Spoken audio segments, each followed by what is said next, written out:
This is the Inner Chief Podcast, episode 366. The biggest advice I give them is put time on your side. Start now. Don't be in a rush to sell. And if you can do that, I got to preface that by saying once you do start, you get an interested party or whatever, you really got to put a timeline on it and start pressuring people, because everybody stuffs you around and drags a chain and I'll get back to you next month. I'm too busy right now, all that stuff. And you'll never get to a point. You've actually got to put a deadline and say, if you don't give me an offer next week, you're out. G'day, this is the Inner Chief Podcast, episode 366. And our guest today is Dean Salakas, former CEO of The Party People, on being sale ready, forecasting like a CFO, and selling confidently on your terms. I am your host, Greg Layton, founder of Chiefmaker and the Council of Chiefs. I believe there is a great chief in all of us, and that through listening to the stories, strategies, and techniques of great CEOs and gurus, each of you can find and leave your own legacy through your work and life. The Inner Chief Podcast is where you will learn how to think and make moves like a CEO, like a true chief. For over a decade, I've helped CEOs and senior executives around the world boldly lead change, inspire their people, and leave a legacy.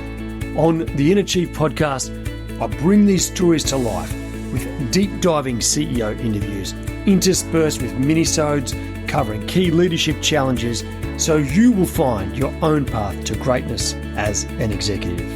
In this episode, I chat to Dean Salakas.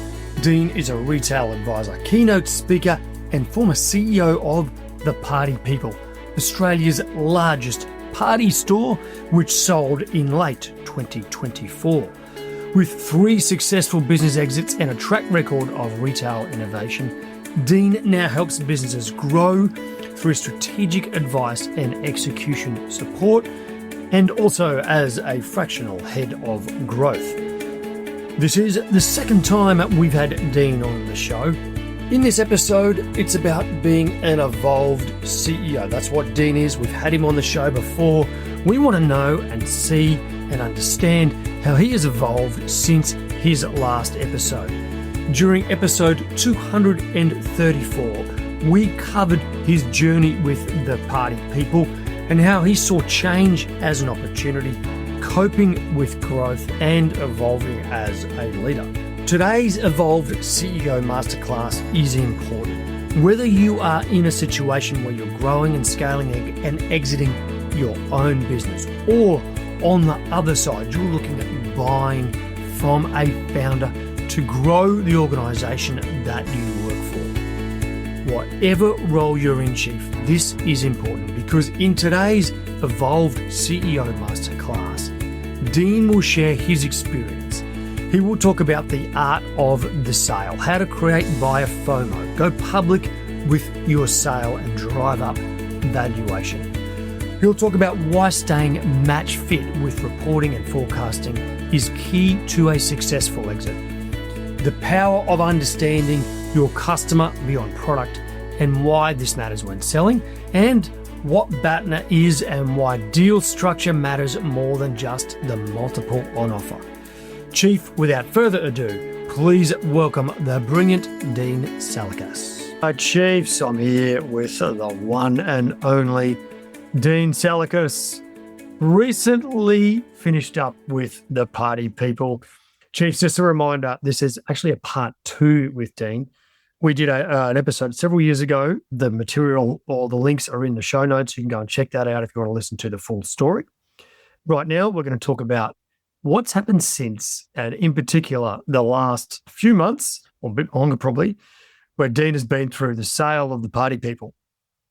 But Dean, welcome back. G'day, Greg. Good to see you again. But I was sitting there about 4 or 5 weeks ago, and I got a random text message from you saying, "Mate, how you going?" And I was sitting on the bike at home, and I thought, "Oh, we've got to try Dean back on the show because you told me you'd sold the business." Let's just do a little bit of a recap, just a 2-minute recap on The Party People. This was a business, family business. You and your brother took over in 2007. you've just like shot the lights out on the e-commerce side. Yeah, first click and collect retailer, Google Australia's first advertiser, Bing's first Australian advertiser, Facebook pilot program. You were the number one party store in Australia. Tell us just a little bit about that little history of the Party People, and then we'll talk about the sale. Yeah, look, it was an exciting journey. I don't know how long you have because it was a long one. I guess, 30 years ago, my mum, or 35 years ago, nearly 40 years ago now, my mum was a clown. She started the business and, she grew that from there. And I started working in the business probably from about 4 years old. I was helping them put, sand in bags and stickers on things and stuff like that as a little baby. And, as I grew up, I did everything in the business from, while I was in high school, I was doing the deliveries for them and all that sort of stuff. And I've come towards, the end of high school there. My mum decided in 1998, she wanted to launch an online party store. And she gave that job to me while I was in high school and said, here, you figure it out. So I worked with a couple of IT students because back then there was no e-commerce or web or any of that agencies or nothing. There was nothing around there. It was just IT people. So I worked with a bunch of IT students to launch the Party People online, and we became the first retailer in Australia to offer click and collect. We pioneered a bunch of stuff where we were at least the early adopter in a lot of e-commerce tech, whether it be offering express or same day. We were kind of always cutting new ground in that space. And like you mentioned there, Google came along and I became their first advertiser, and Bing came along and I became their first advertiser. And, just had a lot of fun along the way. We've tried things like scan and go tech and augmented reality mirrors and been sort of cutting edge on stuff, and just had a great journey growing it from, when I took over 18 years ago from my parents. It was my parents and two staff, and we grew it up to about 40. And as you mentioned there, we got an exit in December, which was nice. We'll talk more about that, I'm sure. I wasn't actually particularly keen on exiting. My brother was, and we got approached and we took a deal. And it was an amazing journey. We built that business over 18 years. I would certainly say it wasn't a hockey stick type, growth trajectory. It was very much a steady as she goes, a little bit up, down, and eventually got to where we got to. So it was quite a ride. And like that's actual reality. Like most companies go through a very steady kind of trajectory. The hockey stick thing is an anomaly. But we should probably just set that kind of expectation from the outset, right? We're going to talk about real business here, not hockey stick kind of business. Yeah. It's not common. Yeah. Yeah. We had a real business with real profit, Oh, you actually, yeah. This is good. Yeah. Not everyone has profit. Yeah, that's true. Well, lots of people backing them though. Okay, let's talk about this because the frame here for our audience is twofold. Firstly, if you do own a business or you're thinking about starting one, at some point you might want to sell it. So this will be some wisdom and war stories from someone who's been through it, particularly a business that was close to the heart, which I think is a real challenge for a lot of owners. Secondarily, there is an enormous number of businesses going through acquisition mode, and they will be approaching founders just like yourself to roll up, buy more businesses for strategic reasons, for a whole range of reasons. And this will be an insight for you into how to approach a founder, what the founder's going through. So that there's two sides here, whatever side you're in, pay close attention because this is a real world story. And I would also say double whammy on the second part there, that we did acquire a business 18 months before we sold that business. So we also went through both sides of it. We went and acquired and then became acquired as well. Yeah. That's interesting. I'll ask you a question later, which says, what did you learn from acquiring to help you through the sale? Right. Well, we'll get to that. Right. That's a question we just come up with. So firstly, you just said that your brother wanted to sell, you didn't. What brought you to that point, particularly him to that point where enough, time to sell? I would say that acquisition I just mentioned, actually 18 months or 6 months earlier, was the main trigger. He was already he's got 2 kids under 2, so he was already sort of stretched personally running the business, and we made an acquisition 2 years ago from today, which was 18 months before we sold. Yep. And we made that acquisition. Obviously, going through acquisitions are tough in terms of integration. And so we went through hell. We expected to go through hell. We expected it, but it was still a lot of work. So he was very burnt personally, and, with the personal and the business going on, it definitely burned him a bit. And we got approached by a company to acquire that business we just acquired 18 months earlier. And the offer was amazing. And essentially, it was almost too good to be true. So, we have to ask ourselves the question, if we take this deal, what are we actually doing? We're trying to grow this business, yet we're about to sell off a quarter of the business or a third of the business. Why would that make any sense, even though it's a good deal? And I guess for him, the reality kind of hit at that point, like, let's sell that and it's a great deal. And let's maybe look at selling the rest of it shortly after, because I think we can achieve that. So that set him on the path. For me, it was probably more of a, let's sell that and steady the ship, and we can always use those funds to continue to acquire more businesses and open more. Because if we can buy and flip like we did, it would be amazing. But yeah, 6 months later, we got approached by them again, and that's when, essentially we went down a path of exit. They approached us, put an offer on the table. It was a good one, and we then went public with the fact that we were for sale. Yeah. Which then, going public with the sale, I personally generated 30 leads of people interested in buying. I had a broker as well. They generated a bunch of leads, but I had 30 way more qualified leads personally. And of those, I'd say about 10 were pretty serious. And of that, 3 ended up in a bidding war, which then pushed the valuation up. And yeah, pretty pumped about the outcome of the whole. You go into that with so much uncertainty. It was very unconventional how we went about it, but to get that result was quite exciting. Before you started, did you have a valuation or a multiple of EBITDA in your mind about what the business is worth? I wouldn't say we really did. We were kind of happy with the multiple that was already on the table. It was already a good deal for us. And that put us in a predicament, me and my brother, that my brother was like, well, this is great, I want out. And I was like, well, I don't know, this is a good deal, but also I feel like there's more in this for us. And I had to make a choice. Yeah. Well, how much better, sort of in general terms, was the final multiple? Was it 10, 20, 30% better than the initial, or? Yeah, I would say about 30% better. 30% better. Yeah. Well done. A good outcome. Worth the extra pain, right?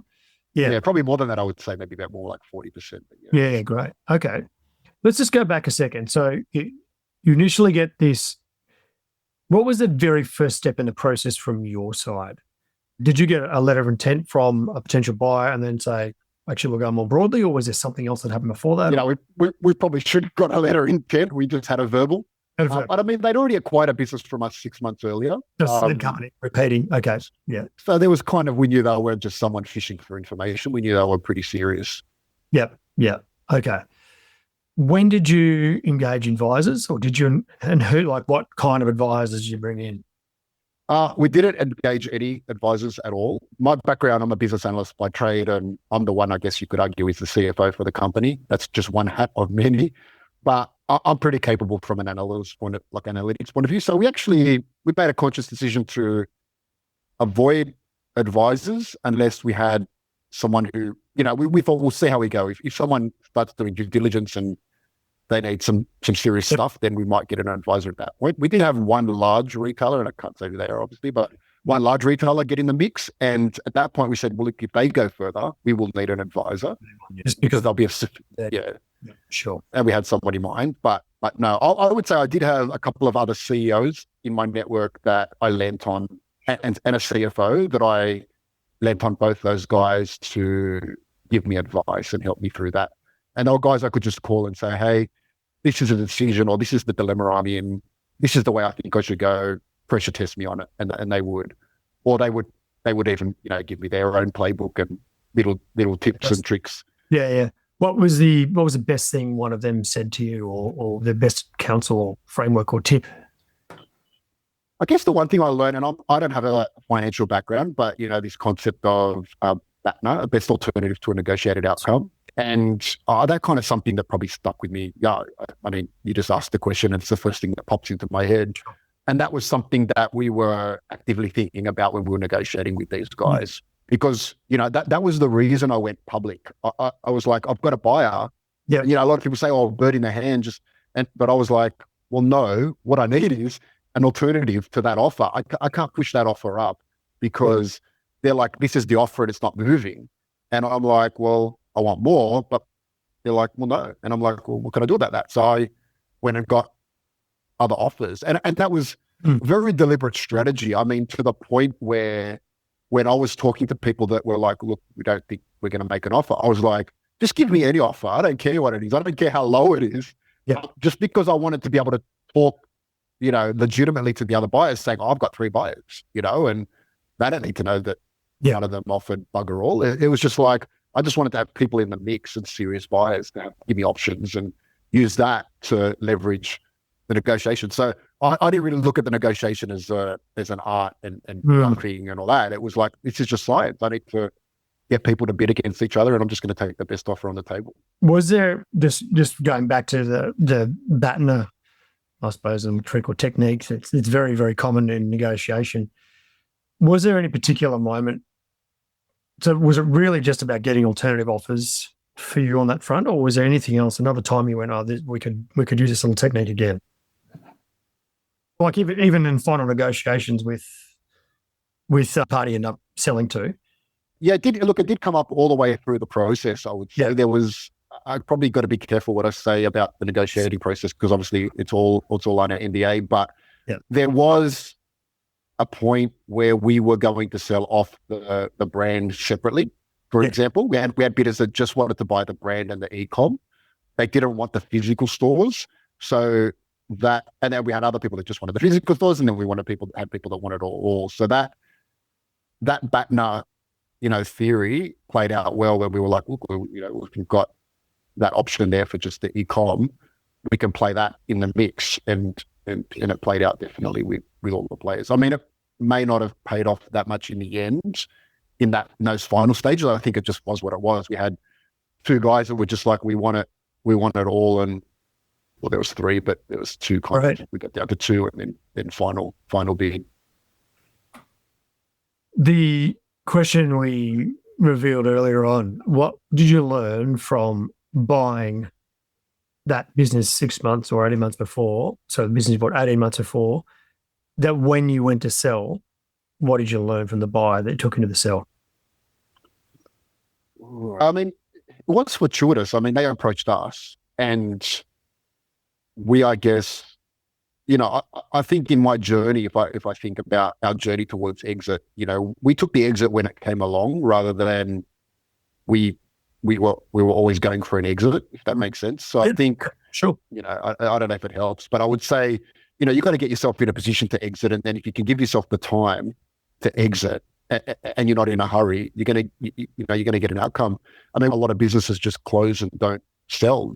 I mean, not that I was in that position where I was just going to close it, but if you've got enough time, you can sell it. I'm talking to a lot of people about, a lot of people obviously know that I've exited, and they're thinking the same, and they're asking me for advice. And the biggest advice I give them is put time on your side. Start now. Don't be in a rush to sell. And if you can do that, I got to preface that by saying, once you do start, you get an interested party or whatever, you really got to put a timeline on it and start pressuring people, because everybody stuffs you around and drags a chain, and I'll get back to you next month. I'm too busy right now, all that stuff. And you'll never get to a point. You've actually got to put a deadline and say, if you don't give me an offer next week, you're out. So if you need to do due diligence, you've got to really make a move on. And that started sorting out the serious ones from the tire kickers, or the guys that want to do it. They genuinely probably want to do it, but it isn't actually a priority for them. They fall away because they end up not having the time, and they would never. I mean, if they're not motivated to go through a DD, they're never going to be a severe contender in the final bidding process anyway. How long was the process start to finish? The first time, or the second, the first exit, or that first store, or the second one? The second one. The second one, it was very fast. I would say from start to finish, 3 months. Wow. Okay. That is fast. Yeah. Okay. Yeah. From initial, hey, we want to have a go at this, to, maybe it was 3.5 months or whatever, but initial start to actually settlement was 3 months. I would say that was a bit uncharacteristic. The buyer just wanted to get in there really fast before Christmas. So they had a deadline that they wanted. They had some stuff going on. We found out afterwards, and I can't talk too much about it. But they had some internal motivations for getting in before Christmas, which meant that they wanted to move fast. I just think that little line there, and obviously we can't talk about any of the people that were involved, just as a general thing, that all of that happened and you're not privy to that other motivation that is going on in the background that led to this. And I think that's just such an interesting thing. I hear that again and again, that you'll never know their motivations. That's their side, right? Did anything else like that happened after the fact? You found that out. Yeah. Did anything happen throughout the process that really sort of surprised or shocked you? Not that I could talk about. Yeah, sure. Okay. Yeah, no, not that I could talk about. Yeah. It would be a breach. Yeah, sure. Fair enough. Now, Chief, do you want to take your game to a new level or that of your people? Our mini MBA in leading high-performance teams now has the highest NPS of any mini MBA style program in Australia at 91. Why? Because when you do the program, you get immediate and tangible performance improvement. You get dedicated time working on the business as opposed to away from it. We have a practical, real-world approach where we teach frameworks that you implement in your business as we go, and then you share and learn with your peers and with me as your coach. So the cost benefit is immediate, right? The weekly coaching sessions are live and you get a chance to ask questions direct to me and of your peers, and the time management is completely achievable because you're only spending a couple of hours a week on this at max, and those 2 hours are actually working on the business. So if you want to add something that really changes your game, that helps you become a real master of transformation and change, and to inspire your people and love your job, check out chiefmakeup.com/mini MBA. From the party that you didn't end up settling with, because that ended up working well, was there any sort of underhanded or dodgy sort of behavior from other potential buyers that you're like, oh man, that's just really unsavory? Let's just say of the pool of buyers, there was plenty of that, yeah. And it was, yeah, it made things very difficult. It makes things very stressful and very difficult. I'm just trying to choose my words carefully, obviously. No, that's all right. I mean, I'm worried about NDA, but yeah, there was stuff in there that, yeah, I would say, what could I say? I mean, there was offers in there that got pulled away or changed at the 11th hour. There were, that was the biggest one. Maybe I'll just say that. There was something in there where the whole deal got changed at the 11th hour of those final bidders, and that threw a spin, really late in the game. Yeah, sure. Ultimately, we got a deal done, but yeah, I mean, it could have been quite disastrous, I would say. Oh, I can't imagine how stressful that moment is when you've been going through all this process. And did you ever have that moment where you're stressed out and you just go, stuff it, I'm done, I'm out? Did you ever have that moment, or did you keep your stack together? Not exactly like that, but I would say it was difficult because you got my brother who's motivated to take whatever deal. At that point, it was like, I'm happy with the deal, so just take it. Don't push anybody. And me, I'm like, well, I had more of a risk, but I was more risk. I wanted to take more risk. I was like, let's push them harder. We can get a bit better deal here. And I wanted to push hard and take more risk. And if I didn't sell it, I didn't care. But he was like, I can't afford, I don't want this to fall apart. I want just make the deal happen no matter what. And, obviously when it gets tense, they'll try stuff on, and I would be like, no, I'm not having a bar of that. And I know 90% chance I'm gonna call their bluff here. Yeah. And he's like, well, I don't want to take that 10% risk, Don't take any risk. Don't take any risk. Yeah. And so those conversations when you've got two owners are super stressful. And brothers too. And brothers. So things got heated. There were arguments. There was yelling. Had to be. Yeah. It was full on. Yeah. When I'm going to come back and ask some more questions about some of your learnings, but when the deal was done and signed, what did your brother and you do? Did you go and celebrate? Did you say we did a few weeks apart? We did catch up and we celebrated. But, it was mixed feelings because we celebrated, let's catch up and celebrate, and we did. But it was also like, it was a bit emotional in a way. I would say it was a bit bittersweet. It was like end of the chapter. It's end of a chapter. We just sold our family business. We'd worked, for 18 years. There's a lot of uncertainty at that point about what next for us. So yeah, there was kind of, I would say it wasn't exactly like, we're just like, let's get drunk tonight and let's get hammered and we're, dancing on tables or anything. It was a bit more like, oh, that was this is full on, isn't it? This is a big moment for us, and it was a bit, probably more of a shock type atmosphere than between relief it's done, but shock and what's an unknown. What relief is probably definitely one of the key feelings there. It was relief. We're like, oh my God, that was such a big process. We're out. I mean, we both went on holidays after that almost immediately, and I think that helped as well. This might be under NDA, but I've met a lot of founders who have exited and been sort of surprised that the buyer didn't really know or have a great plan for the business and went, oh, so what do you think we should do with it now? Kind of question. But because you didn't stay on board, I'm wondering, like, are you sort of privy to that? Did you feel like they had a really good plan for it, or like, okay, now we've got a new asset, let's run it? Yeah, so obviously I can't talk about their process that I was involved in, but what I can talk about, I assume, is, well, I'm pretty confident I could talk about, which would be the feedback I've had from people after the sale. So yeah, it definitely, I mean, they didn't retain any of the staff. Well, they haven't completely set up the shop even now, and we're 5 months down the track. A lot of the signage and the stuff was taken off the building. So that prompted a lot of people to call me to say, oh, how come you shut your store? And I'm like, I sold it. And they're like, well, why didn't they keep the store? And I'm like, they did. It's still open. And people don't even know. People driving past don't even know it's open. So, I think that kind of says that there's been some challenge for them. Yeah, integrating this into their business and finding the time.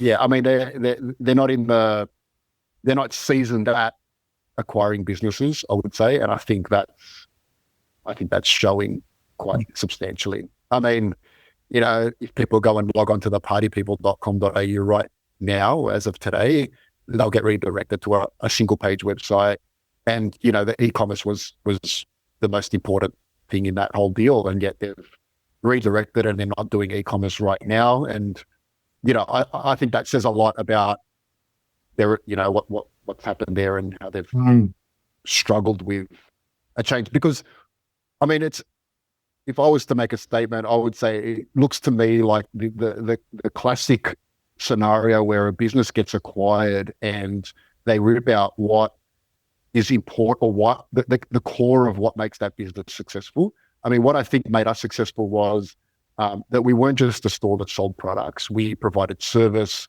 We had decorating. We had, we looked at ourselves.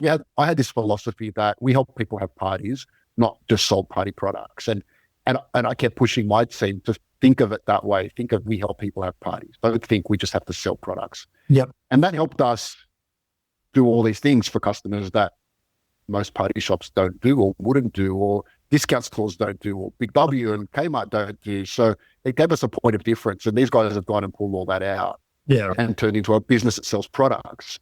And I don't think they have planned for what that might mean for business. And I think that's kind of showing at the moment. And for me, it's concerning of what that might mean for them. I hope they find a way to make their business model work without brand. But from the outside, because I'm not privy to what's happening at the moment internally there, but from the outside, it doesn't look like it's working.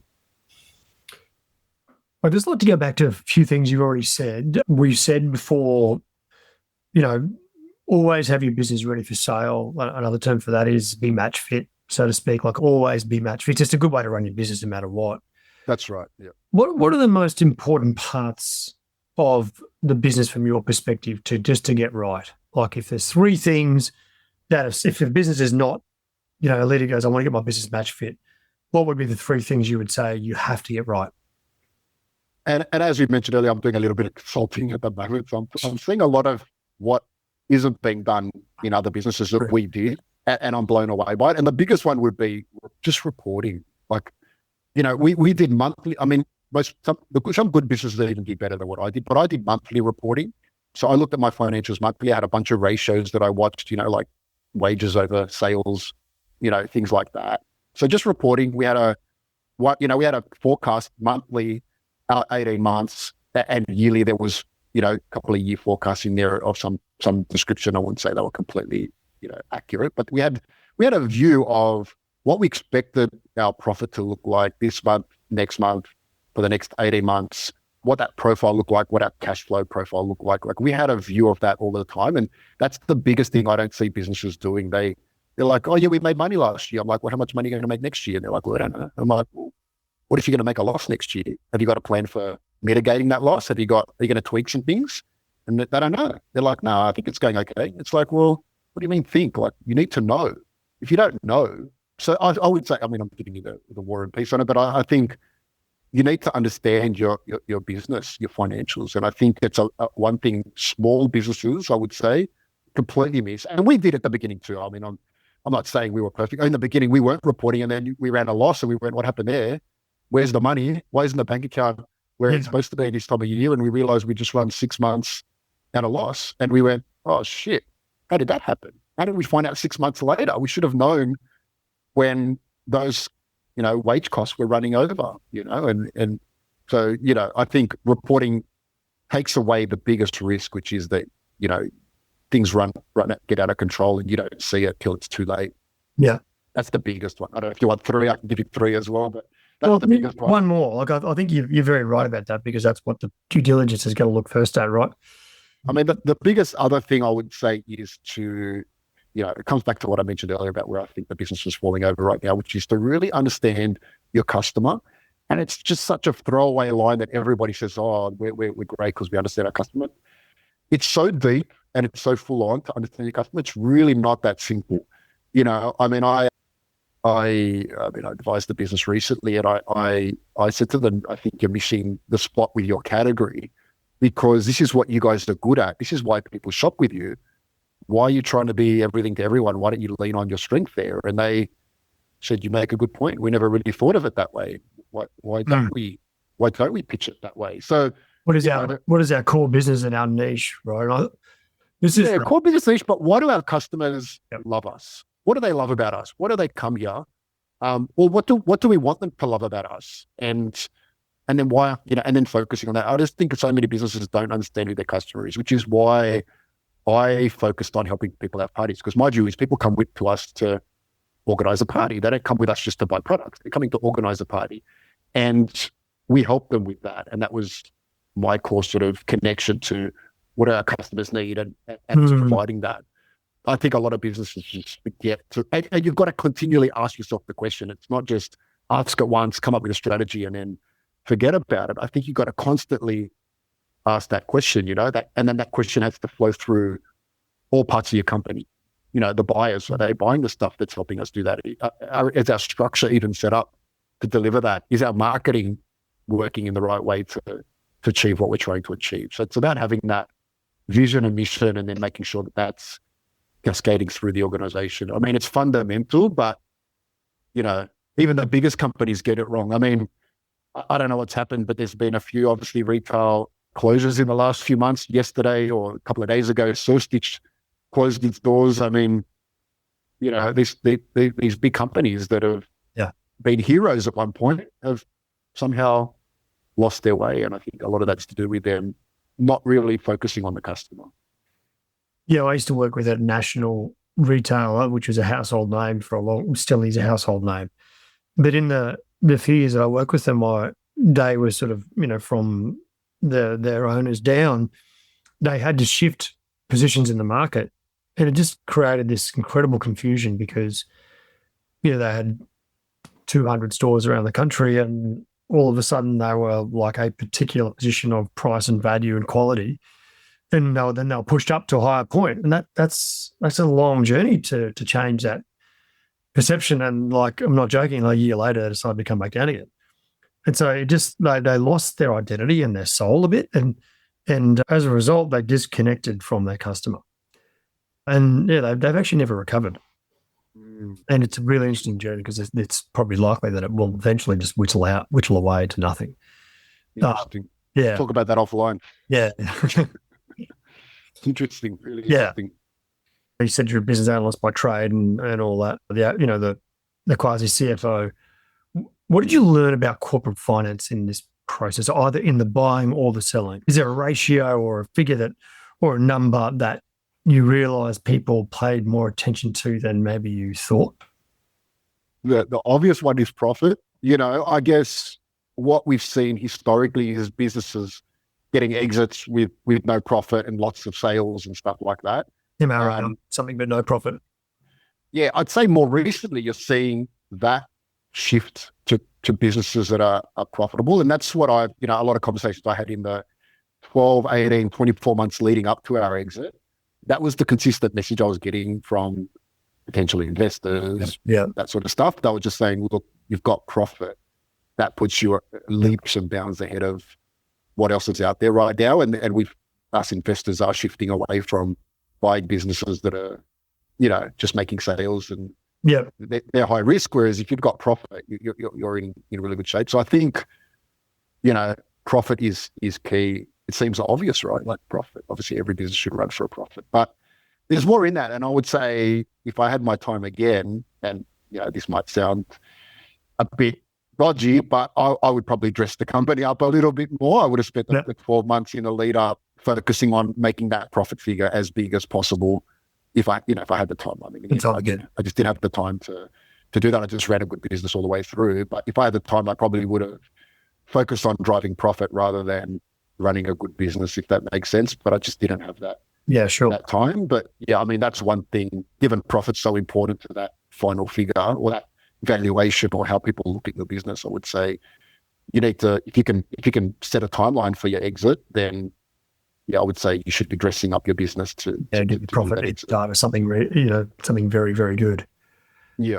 Well, notice that your brother did not do an earn-out or anything like that. That was obviously part of, because of what he originally wanted out was because he was a bit tired and a bit over it. That was obviously a key thing. You decided definitely no earn-out. Or was that negotiated in or out? Or that was, I guess that influenced the final decision of who we picked. The offer we had on the table, well, the one we took obviously didn't have an earn-out. Yep. And that influenced heavily on the options, because there was an option in there with quite significant earn-out. Yep. It probably still wasn't strong enough even with that as a negative, but it kind of influenced the conversations we were having with the parties, and we focused on the one that had no earn-out. Yeah. Okay. Some questions from different perspectives that we mentioned right at the very beginning about, so if you are a founder looking to acquire something more to bolt onto your SME, the two questions they should ask themselves before they buy. It's a complicated question you're asking me, because it really depends on why they're acquiring or what they're trying to do. I think maybe that's the first question. That's the first question. And I'd say the second thing is the financial modeling. I think that's super critical when we did our acquisition to getting a good deal, but also getting to that exit, is we had a very complicated financial model with a bunch of sensitivity in it around what happens if sales go up, what if they go down, what if our profit margins improve, what if they don't. We had a pretty good view of what all those scenarios look like.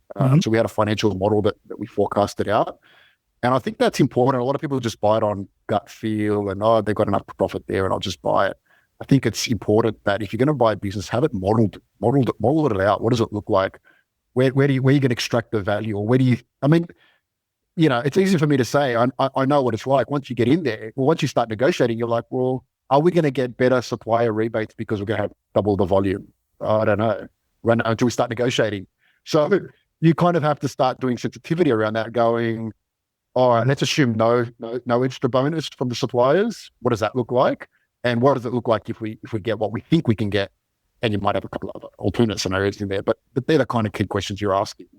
And then you model that out and it gives you a really good view. So I think if you're looking at buying a business, if you can't, I'm an analyst, I could do it myself, but if you can't do that, and my brother was you could argue in that scenario became more of the CEO, because I fell into the CFO role. So I guess he was questioning my financials. I'd be presenting to him going, hey, this is why I think we should do this. This is what it looks like. And he'd be saying, well, what if this happens? What if that happens? What if this happens? I think your financial model is shit there. All that stuff's getting pressure tested. I got a brother, so it was pretty direct. There was no sugarcoating anything there. But I had someone pressure testing that on me, and then we made decisions based on those numbers. And I think if you're a founder looking to buy a business, you need somebody to do that for you. If it's not you, get an advisor to do it, and work through that, because I think you need to understand what it means for you moving forward. I mean, if you're like we were looking at acquiring businesses, rolling them in, and we were going to continue to grow by either acquisition or greenfield. We knew pretty well what an acquisition should look like along the way, and what if we had kept acquiring businesses at a certain multiple, what that would look like in our growth journey versus greenfield stores, what that would look like, and the combination. And then just by doing that, you get a general feel for what the growth strategy looks like. And we had a pretty good idea of that, I would say, and that certainly helped us with the eventual exit. Yeah, I mean, I'm probably guessing that's quite a bit more sophisticated than a lot of founders. Okay, if you're the corporate executive now looking to acquire a founder-led business, what do you think would be the right approach, the kind of questions they should ask, the way they should engage with a founder to ensure the deal is done right and they can extract the right value for everyone involved? I mean, I am helping businesses with that at the moment. Funny enough, I mean, that's kind of, I don't know if I've kind of fallen into that, but a lot of people are saying, help me grow and acquire and all that sort of stuff, just because I've been through acquisitions and then I've been through the process of opening stores and all that to kind of understand from a project point of view how that all plays out. But I think it's first just that you got to get your foot in the door. Probably the cautions are just be careful not to piss off the founder from the start. You really need to build a good relationship with the person you're buying from. So you have to make it look like you're coming in there for a win-win for all. You're going to give them an exit that they're looking for, and you're going to get a business that you want. And there are egos involved. You got to remember that this is most of the time not a rational conversation. This is a emotional one for them. So, I think that's where you've really got to switch your mindset from, hey, we're giving you heaps of money, you should be happy, because they probably won't, to, hey, this is how we're going to help you with your life. You're going to get an exit. You can relax a little bit. You don't need all the stress. We're going to come in and take this stress off you. How can we do a deal together that helps you? I mean, in that first acquisition, the deal was on and off multiple times. And the way we got the deal done was me kind of saying to the other founder, going, hey, why do you want that? What's driving that need from you? And the problem for them was they had a clause in the contract with the landlord that said that they had to pay out the fit out if they had sold the business. And they were adding that to their number. And I said, well, what if we accept that liability on your behalf? And they're like, they will never agree to it because they've got us. So why would they agree to it? I'm like, well, you let me worry about that. But if I can get that, would you do a deal? And they said, sure, but you'll never get it. And all the advice we were all getting was, you won't be able to achieve that. And I was just like, look, I just need to build a case here for the landlord to say, hey, you're better off with us than with them, and ultimately, and the landlord was probably the second largest landlord or third largest landlord in the country. So, it would have been a tough ask, but I went to them and I said, this is who I am. This is what I want to do.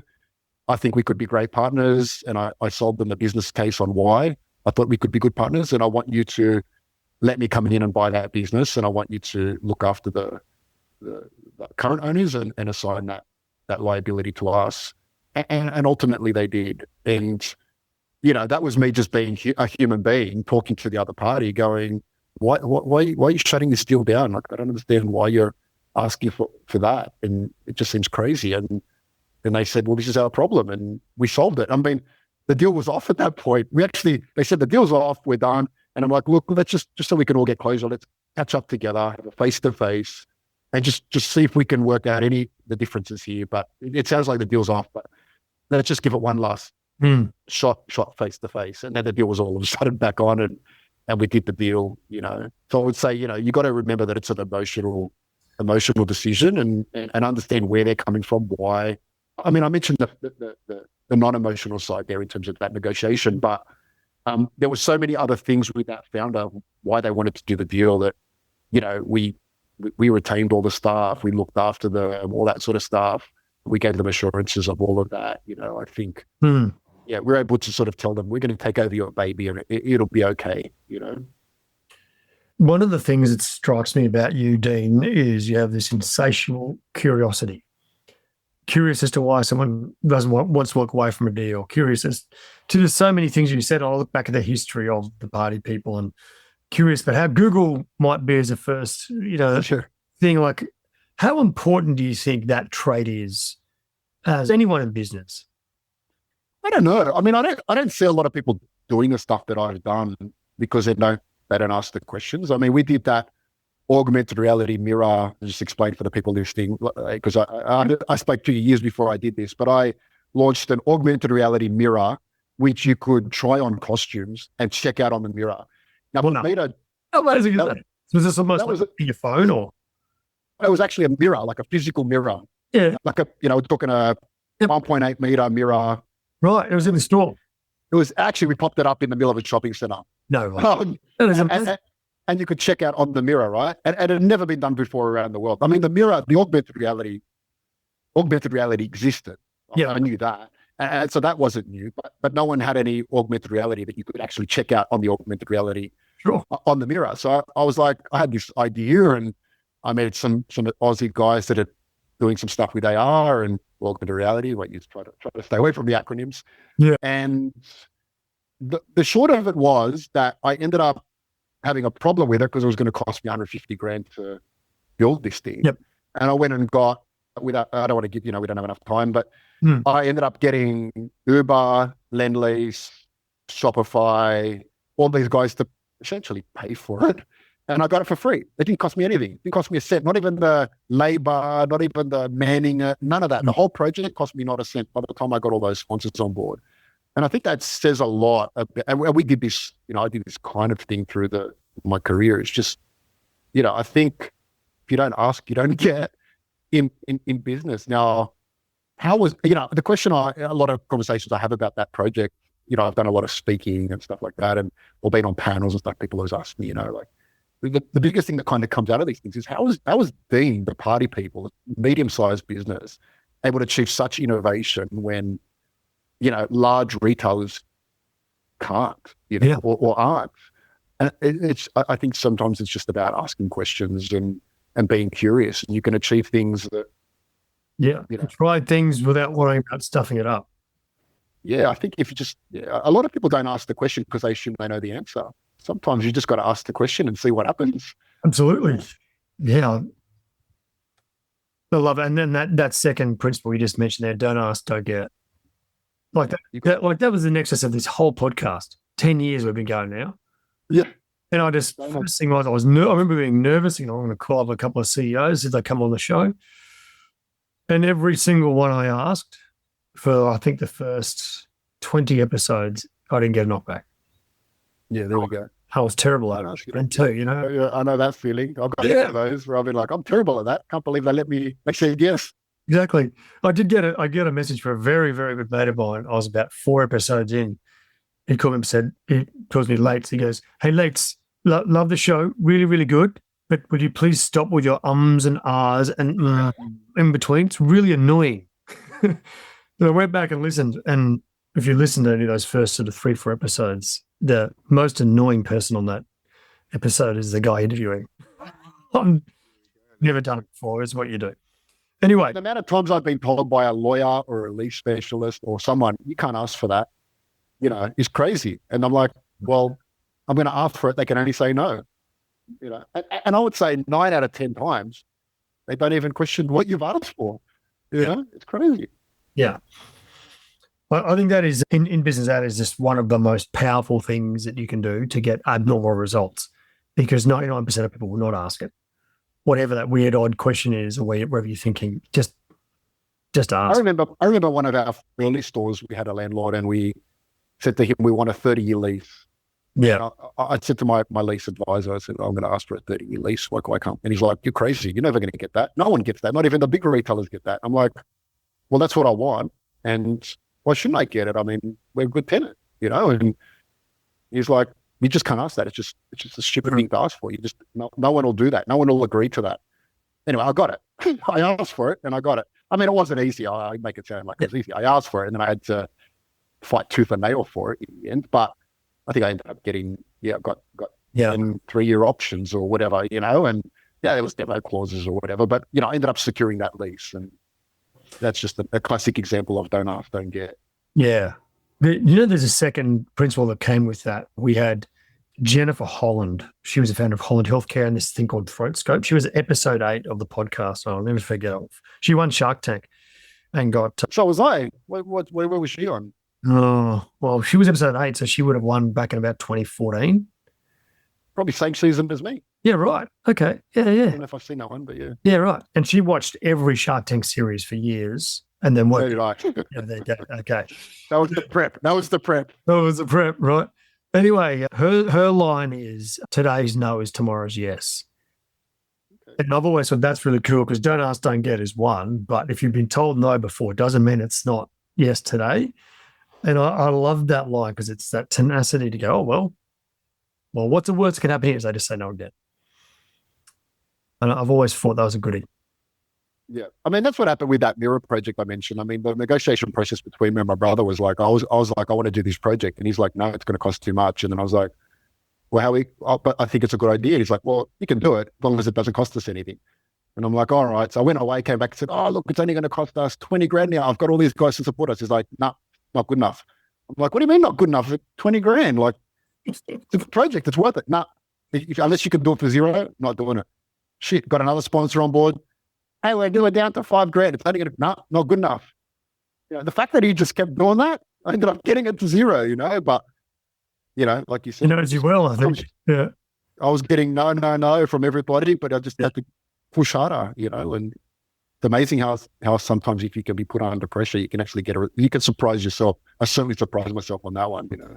Chief, more from Dean in a minute.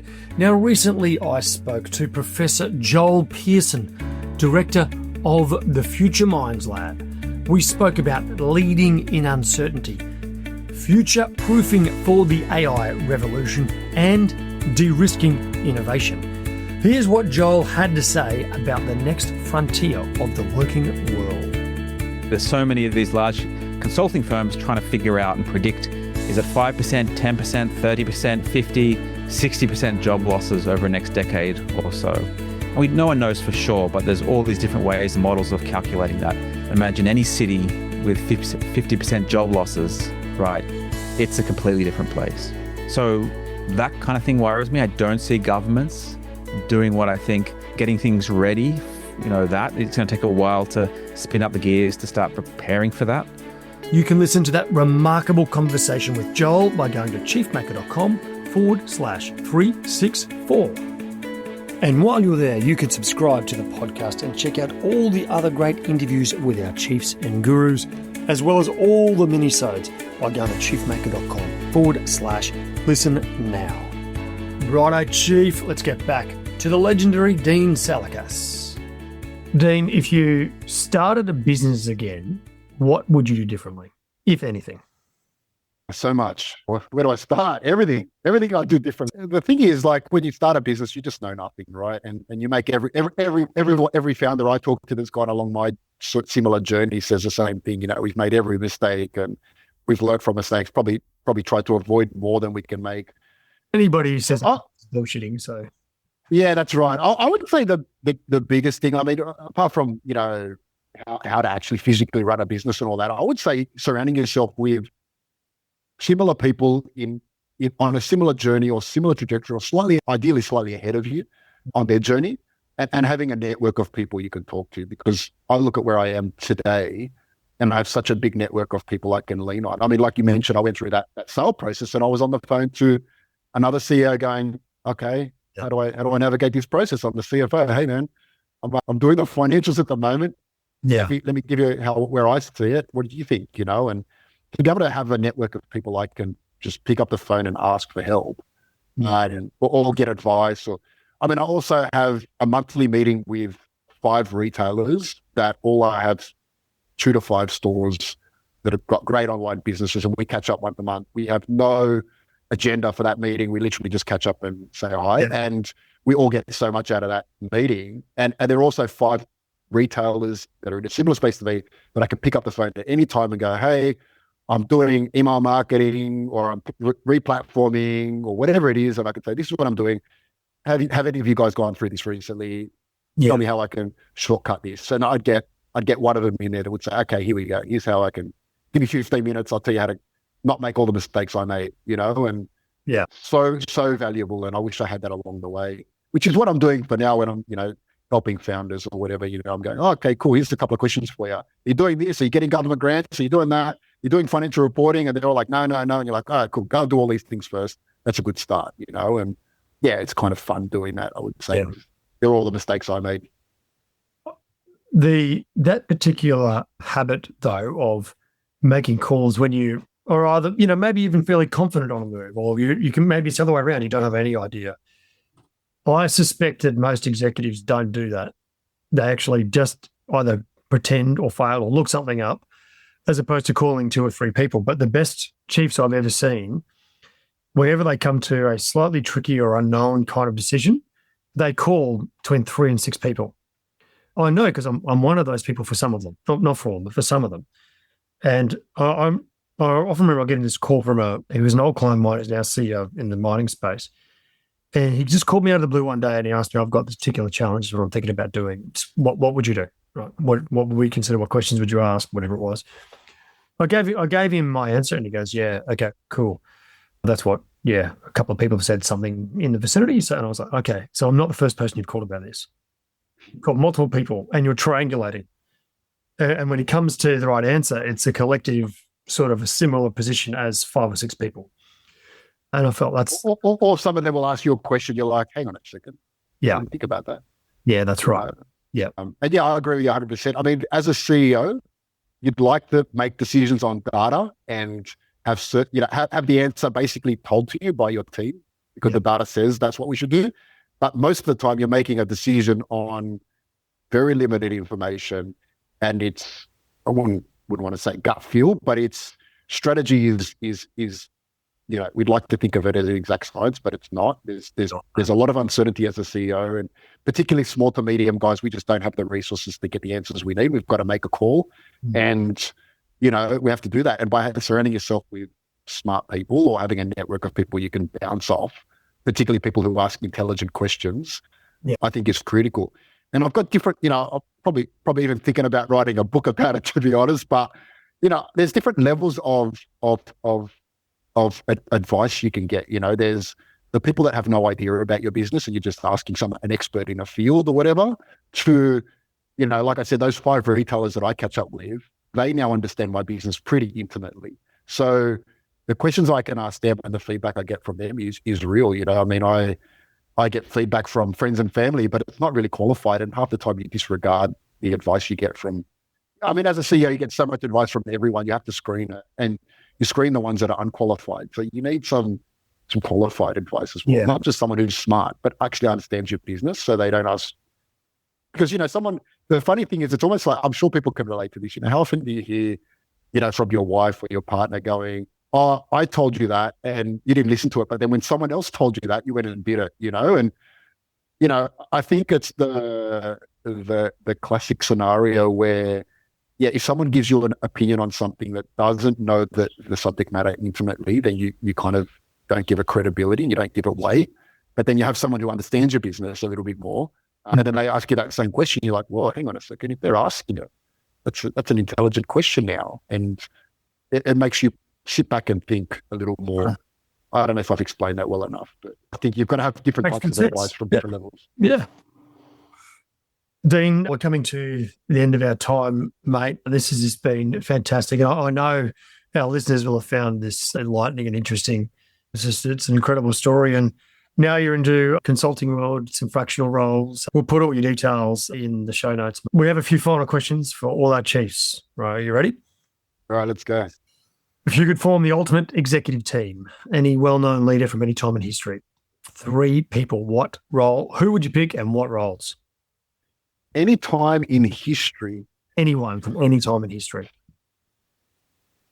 Yeah, look, I don't know that I'd go into sort of all sorts of famous people and all that. I mean, you could think of people like Jeff Bezos and stuff like that, but I think more, people I know and know their superpowers. I mean, my brother was my business partner, and I would say in terms of an operator, I wouldn't look anywhere else. I feel like, we have a dynamic that works really well there. So I'd say my brother there.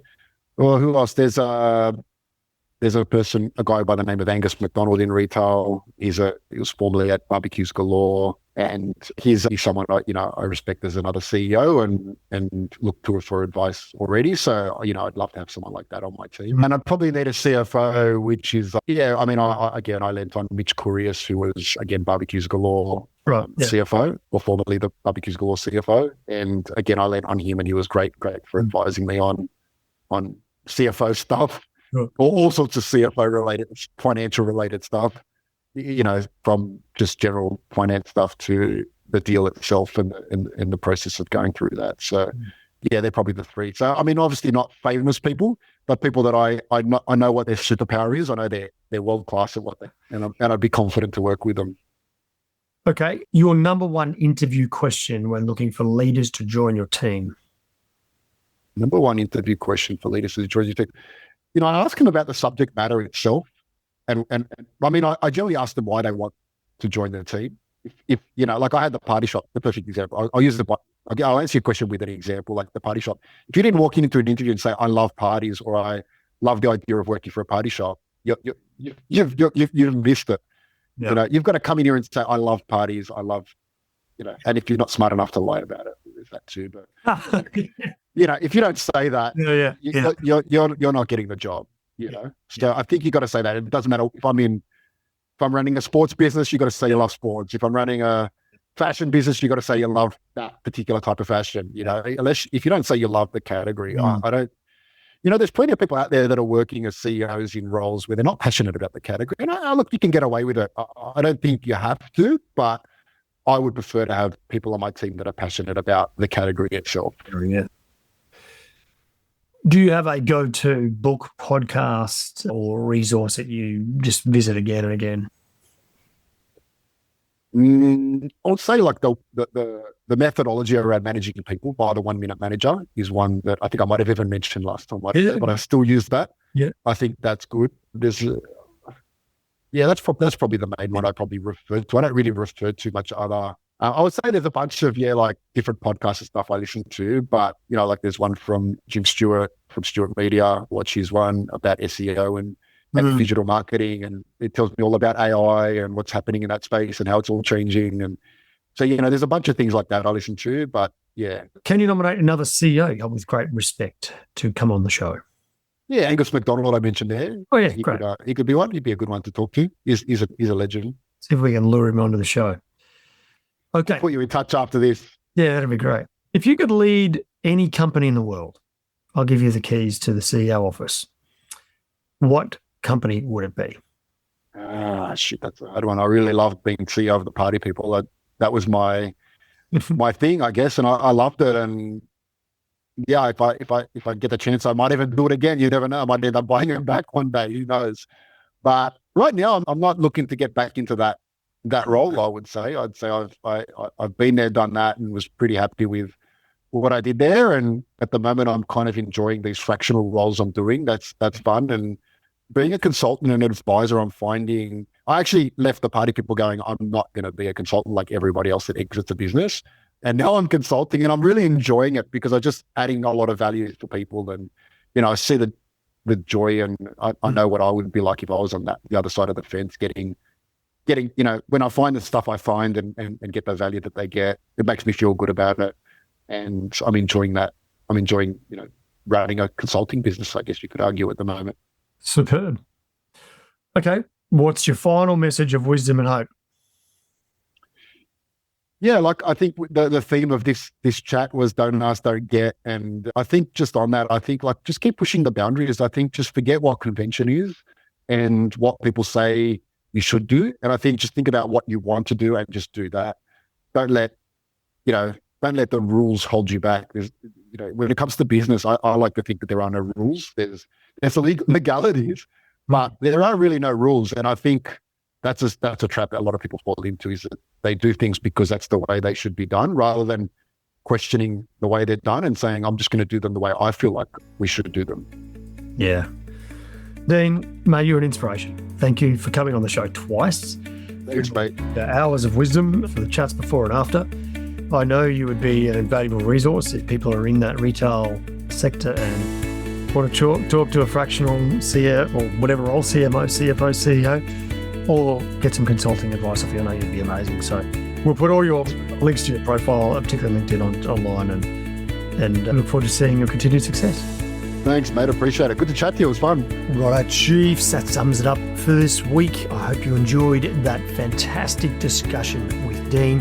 He truly is just an awesome guy who is showing the way, Chief. His curiosity, his willingness to try things again and again, and just not say no for an answer. I just love his tenacity, curiosity, consistency. These are lessons for all of us. All the links and resources can be found at chiefmaker.com/366. And if you would like to stay in touch and hear all about some of the best resources you can find anywhere in the world to improve your performance at work, go to chiefmaker.com/subscribe. Now, Chief, if you're yet to rate the episode and subscribe, I hope you'll do so soon. It helps others see the magnificent value that the chiefs and gurus bring to their life and career. So make sure you hit subscribe on your podcast app now, give it a 5-star rating if you think it's worthy, and leave a short review about your favourite episode. Righto, Chiefs, as always, remember to stay epic.